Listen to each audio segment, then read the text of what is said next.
Mëngjesin e 20 shkurtit 1989, rreth 1300 minator shqiptar të Trepçës zbritën në galeritë e Stantërgut. Por atë ditë nuk zbritën për të nxjerrë minerale, zbritën për të protestuar dhe nuk pranuan të dilnin. Për 8 ditë e 8 net, qindra burra qëndruan nën tokë nën galeritë e minjerës duke hyrë në grevë urie. Nuk kërkonin paga më të larta, nuk kërkonin kushte më të mira pune, kërkonin diçka shumë më të madhe, që Kosovës të mos i merrej autonomia. Në sipërfaqe, Slobodan Miloševiqi po forconte pushtetin e tij në Serbi. Nën tokë, minatorët e Trepçës po përpiqeshin ta ndalnin.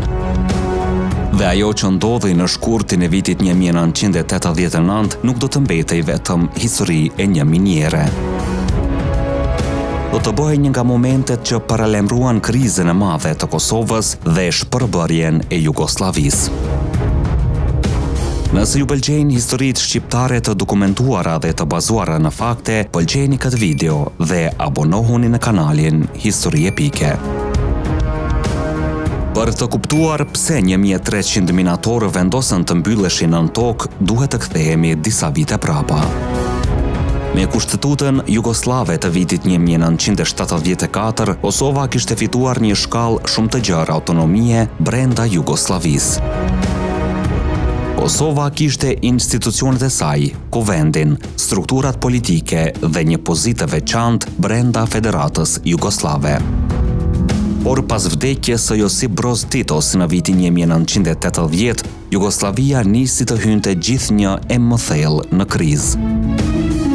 Dhe në Serbi po ngrihej një politikan që e ndërtoi fuqinë e tij duke kërkuar forcimin e kontrollit të Beogradit mbi Kosovën dhe Vojvodinën.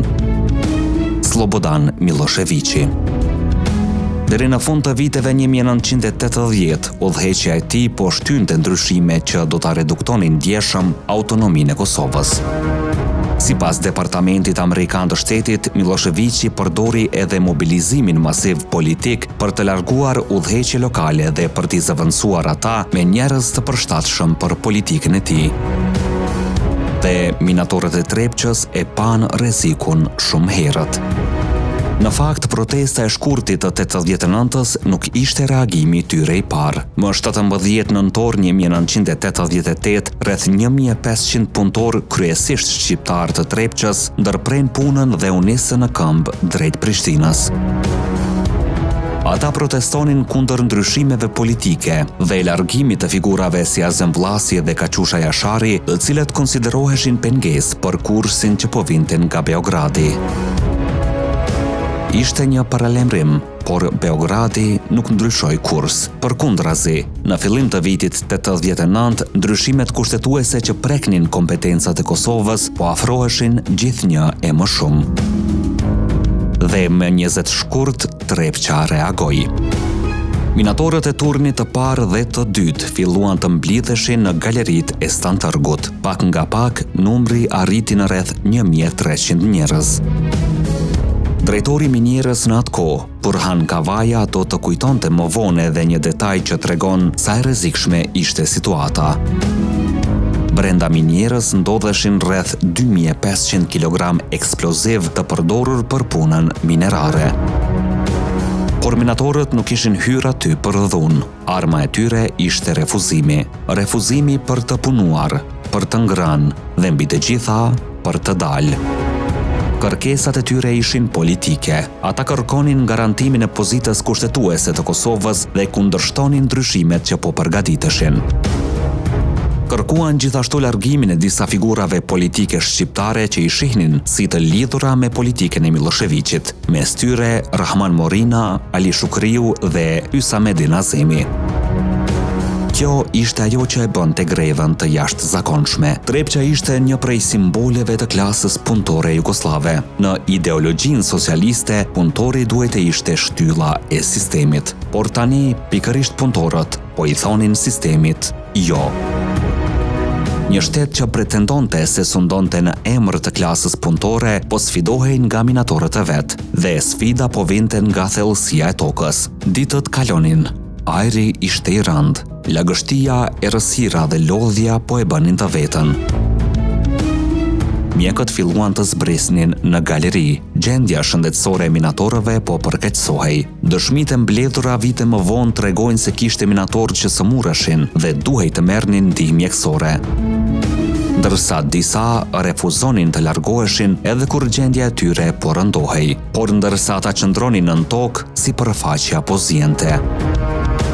Lajmi për Trepçën u përhap në të gjithë Kosovën. Student, punëtor dhe qytetar shprehen solidaritet dhe shumë shpejt greva kaloi kufijtë e Kosovës. Në Sloveni pati mbështetje publike për minatorët, ndërsa edhe sindikalistë në Kroaci shprehen solidaritet. Në anën tjetër, në Serbi u organizuan tubime kundër asaj që paraqitej si separatizëm shqiptar dhe kundër mbështetjes slovene për Kosovën.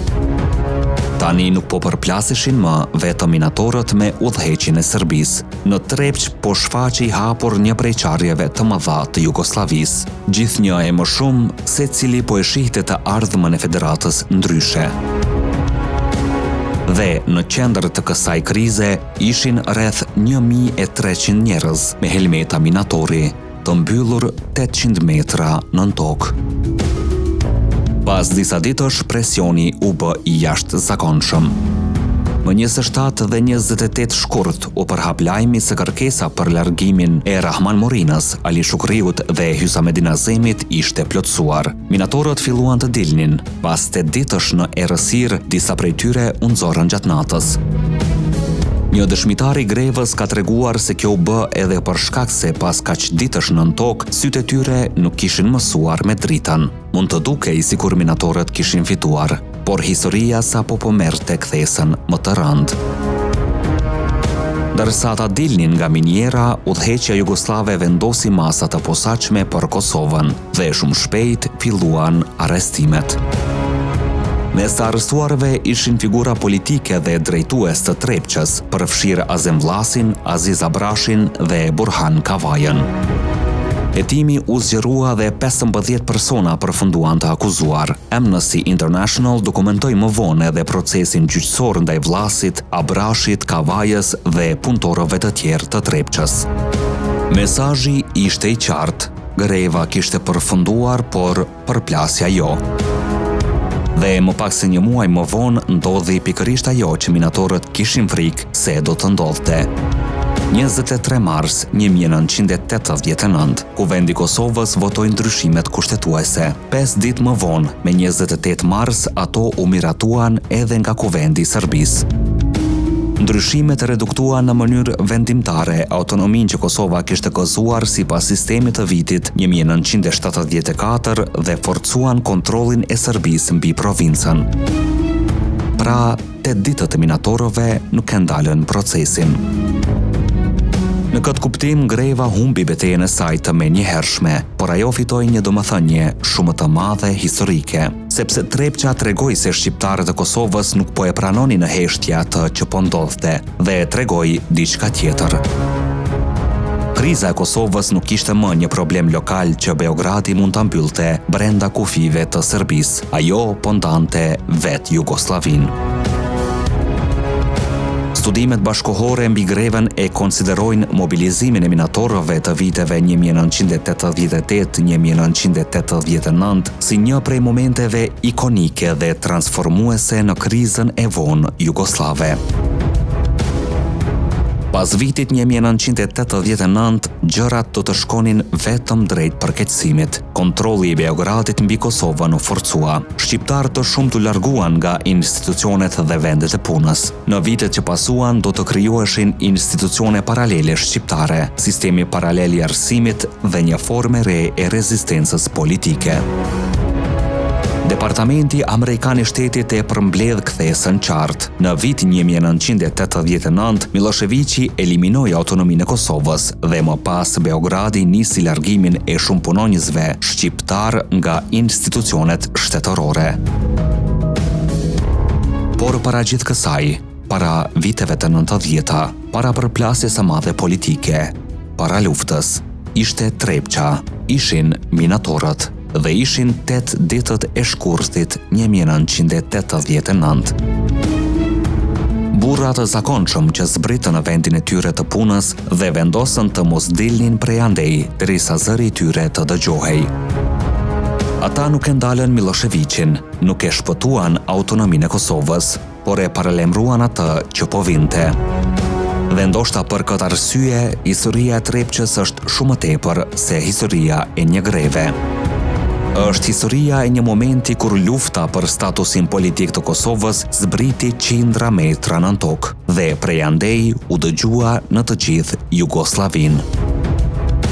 Jugoslavia nuk u shemb në Trepç atë shkurt, por në galeritë e San Tërgut u duk qartë një nga qarjet që shumë shpejt do ta coptonin atë.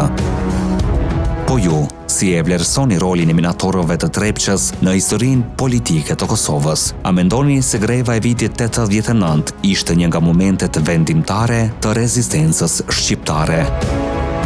Shkruajeni mendimin tuaj në komente. Ne jemi Histori Epike, aty ku e kaluara rilind. Deri në videon tjetër, qëndroni krenar dhe të vetëdijshëm për gjakun që rrjedh në damarët tanë.